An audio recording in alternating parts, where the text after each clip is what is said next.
Assalamualaikum, selamat sore. Bertemu lagi dengan saya Brias di hari Minggu tanggal 26 Mei 2024. Di sore ini saya akan melakukan ramalan lagi. Ya, ini masih seputar kasus kematian Vina dan Eki. Ya, semoga almarhum tenang di sisi Allah. Di sini saya akan meramalkan dua hal. Yang pertama mengenai rekaman Linda yang katanya ini record atau rekaman suara Linda yang memberitakan mengenai kronologi kematian Vina, dan katanya ini kabar-kabarnya itu dari suara kerasukan Linda. Ya, yang kedua, saya akan meramalkan dalang atau otak pembunuhan kematian Linda. Tapi saya di sini dari hasil doa, jadi saya nggak berani saya menebak siapa dalangnya. Dalang itu satu ya, tapi yang melakukan memang beberapa anak. Saat itu masih di bawah 17 tahun ya, jadi saya nyebutnya anak-anak. Tapi dalangnya sebenarnya cuma satu ya, karena ini dari hasil doa saya ini adalah perencanaan. Kematian Vina dan Eki adalah perencanaan. Dalangnya cuma satu. Di sini nanti saya yang pertama saya menggunakan firasat hasil doa, yang kedua nanti dari kartu tarot saya, dan semacam remi Prancis ya. Ini dengan kartu langsung live ya. Di sini langsung saya ramal, terus nanti langsung saya upload ke YouTube ya. Terus yang dari firasat saya melakukan meditasi doa itu enggak saya rekam ya, karena ini percuma juga saya rekamkan. Itu firasat itu ada di dada ya, di dada atau sedikit terawangan waktu semedi. Yang pertama dari firasat saya, mohon maaf sebelumnya ya kalau salah ya. Linda itu tidak kesurupan, tapi nggak tahu ya kalau setelah record atau sebelum record dia pernah kesurupan. Tapi record itu, rekaman itu, mohon maaf kalau salah, itu bukan suara dari Linda yang kesurupan ya. Memang suara Linda tapi bukan Linda sedang kesurupan ya. Itu dia bisa menceritakan karena dia sedikit banyak tahu ya mengenai kejadian itu, tapi memang dia bukan yang ini ya, bukan yang jahat, tapi dia tahu ya.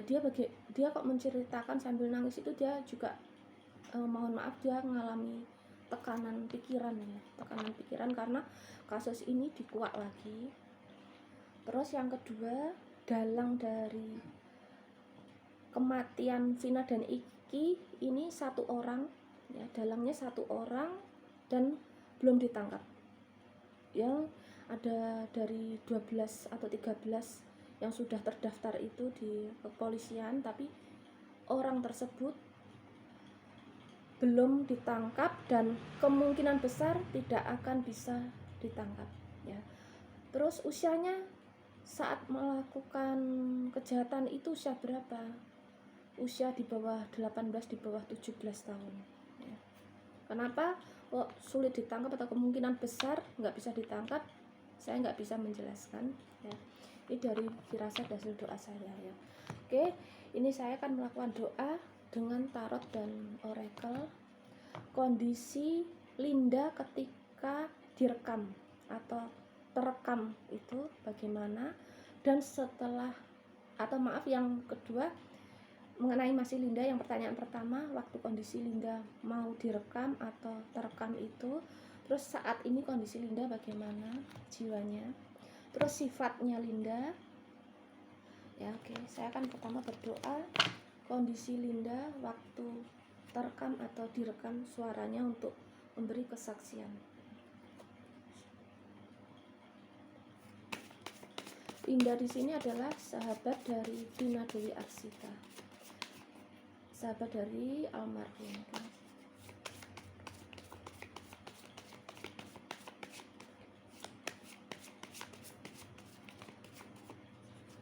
Ada 5 ya, saya ambil.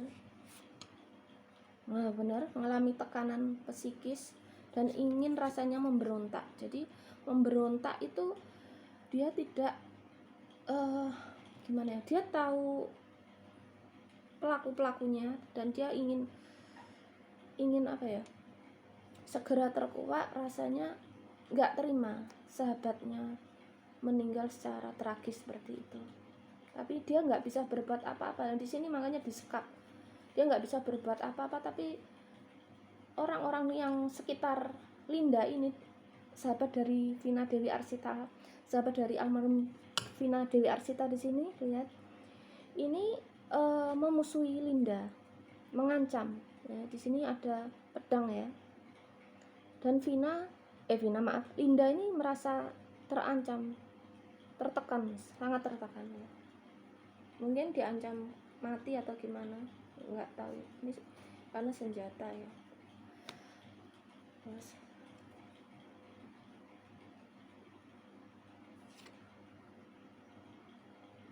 setelah itu mulai ada pesta. Ini ada hal yang akhirnya apa ya, persoalan ini orang-orang yang ingin Linda hakimi ini di sini dikejar kesalahannya oleh keadilannya.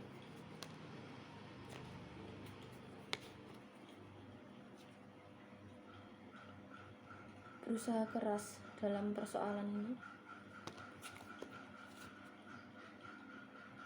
Oke, ada yang berhasil, nggak tahu apa yang keberhasilannya.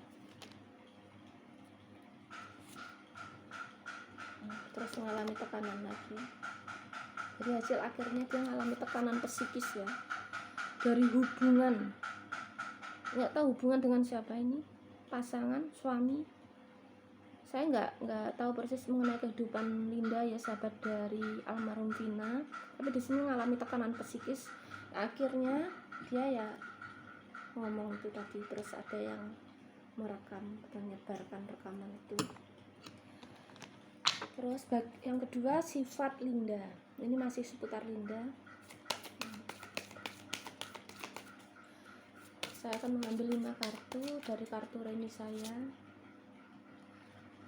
Pemberi kabar, seperti seorang laki-laki ya, tapi di sini Linda wanita ya. Ini hanya simbol aja, pemberi kabar cinta. Jadi sesuatu yang bukan jahat ya.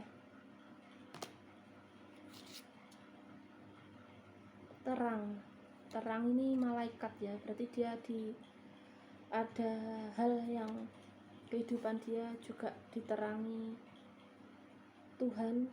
Mungkin dia sering berdoa juga.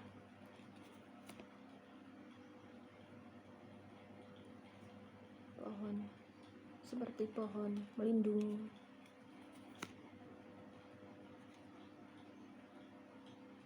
Pedesaan, ada sifat lugu, ibu, dan memiliki banyak teman di sini. Dan dia suka bersosialisasi. Nah, di sini saya di kartu remi Perancis saya nggak menemukan jiwa jahat ya, jiwa jahat dari Linda. Jadi ini tadi dia terancam tadi. Jadi rekaman Linda yang menceritakan kronologi kematian Vina itu tadi, menurut saya ya, maaf kalau salah, itu bukan rekaman dia kerasukan, tapi dia menceritakan dengan tertekan tadi. Terus yang kedua, ciri-ciri ya, ciri-ciri dari jalang pelaku pembunuhan kematian Vina dan Eki. Ini reminya saya kocok. Saya akan mulai berdoa, ambil 5 kartu.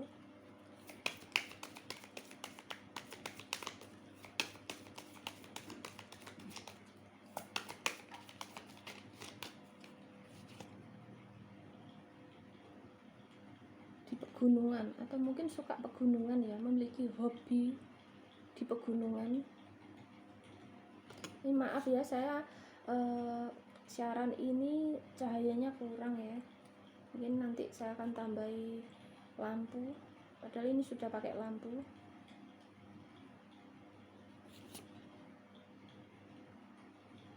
Saat ini dia menyabrang pulau ya, menyabrang pulau. Dan dia juga suka ini ya, ke tempat-tempat jauh ya, nggak ngerti itu.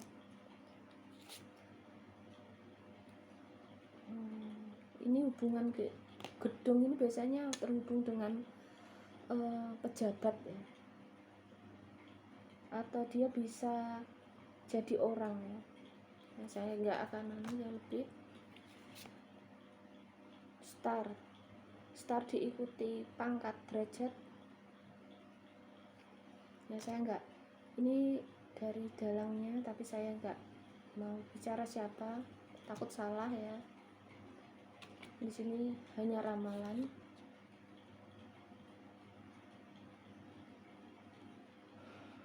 Ini bertolak ya dari sifat orang seperti itu. Dia ada sifat